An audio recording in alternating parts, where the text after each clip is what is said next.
Rand, I need another episode of Fully Cinematic. Fresh on the heels of The Covenant comes another movie involving an American agent working with a Muslim translator as they both try to get out of a Middle Eastern war zone in one piece. So pack your favorite MREs, respect the local customs, and brace yourself for a load of sand as we take a tour of Kandahar. And oh yeah, there will be spoilers. In 2013, an IT specialist working for Swiss company Siblix, Tom Harris, working on increasing internet speed at a nuclear plant in Qom, Iran, is suspected of being a spy, until he diffuses the situation with the armed guards impatiently waiting for him to finish his repair or upgrade or whatever. But while the tech and his partner, Oliver, are allowed to leave without losing any blood, his accuser's instincts were actually spot on. Both Geek Squad members really report to another company, D Company, in Langley. Tom just happens to be on loan from MI6. That evening, he discusses his future with his estranged wife, a journalist who wants him to sign a divorce papers so she can move on with her life and her new dude, and urges him to take a much safer job, teaching. Meanwhile, a new arrival to Afghanistan's Herat International Airport passes security, but is later revealed to be in disguise and planning something with a white Muslim in the United Arab Emirates. The device Harris planted at the nuclear reactor during his IT hookup detonates.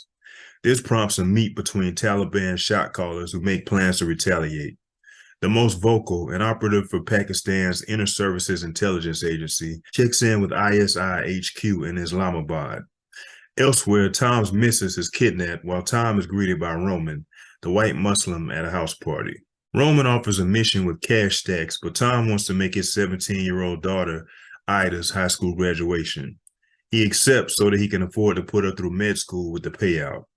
Tom meets his translator, Mohammed, aka Mo, in Afghanistan, where they see hanging corpses during their drive through the country.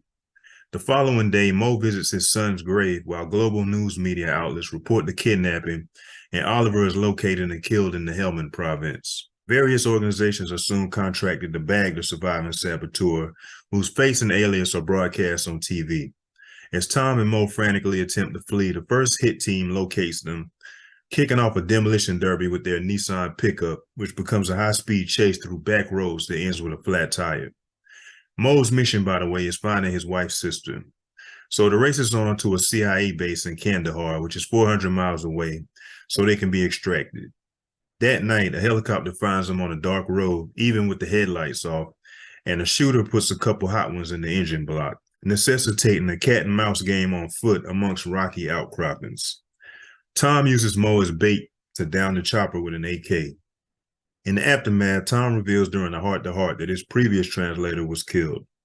The next day, the ISI assassin, Khalil Nazir, finds the chopper's remains on his bike.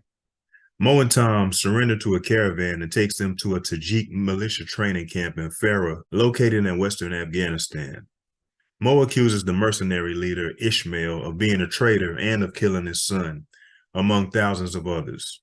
But when he's offered a chance for revenge, Mo chooses forgiveness. Elsewhere, Khalil agrees to complete the mission in exchange for being relocated to London.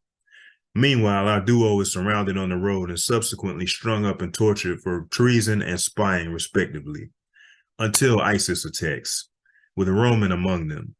It's really Afghan Special Forces commandos pretending to be ISIS.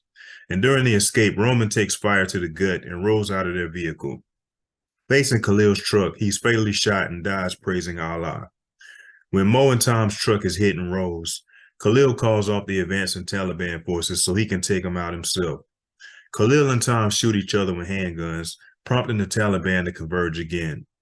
CIA HQ then orders an unauthorized airstrike, saving them from certain doom.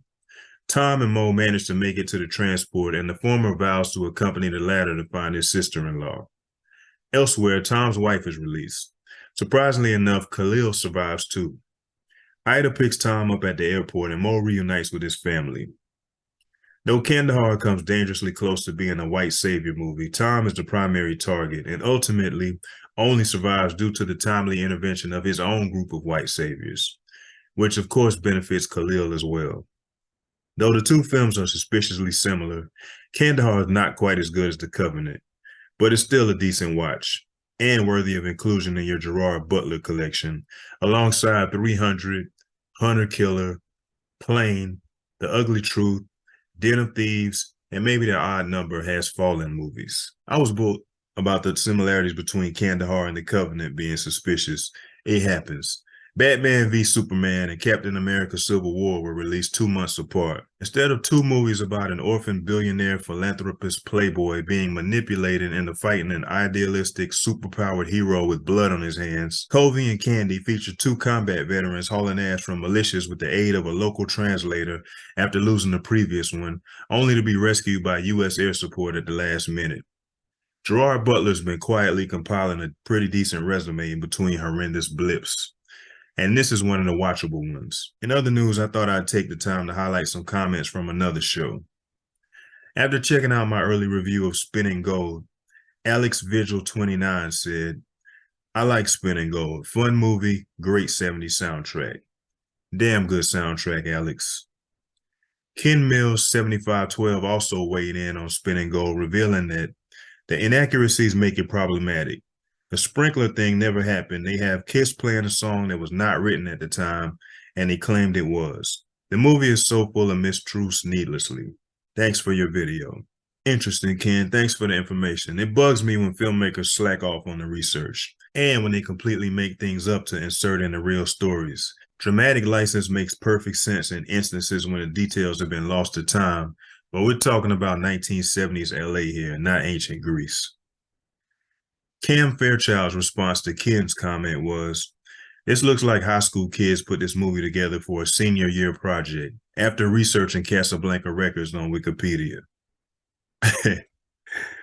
In response to the same review, Kevin Gonzalez 5149 let me know, "I had the Casablanca logo on my wall, Parliament albums. My best friend loved Donna Summer and all my white classmates were crazy about Kiss."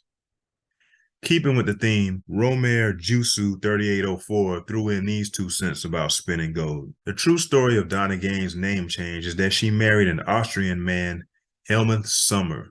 They had a daughter named Mimi.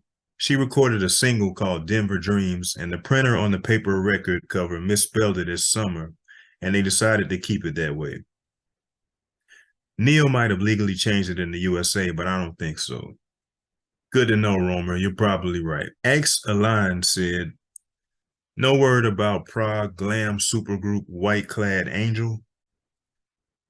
The Spinning Gold video also prompted Ciro Breed to write, "Thanks for the shout out. Much appreciated. You do great and amazing work." Thanks again, Ciro.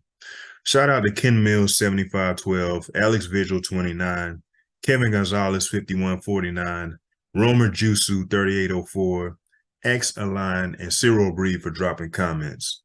And shout out to everybody who hit the like button and subscribe to the channel.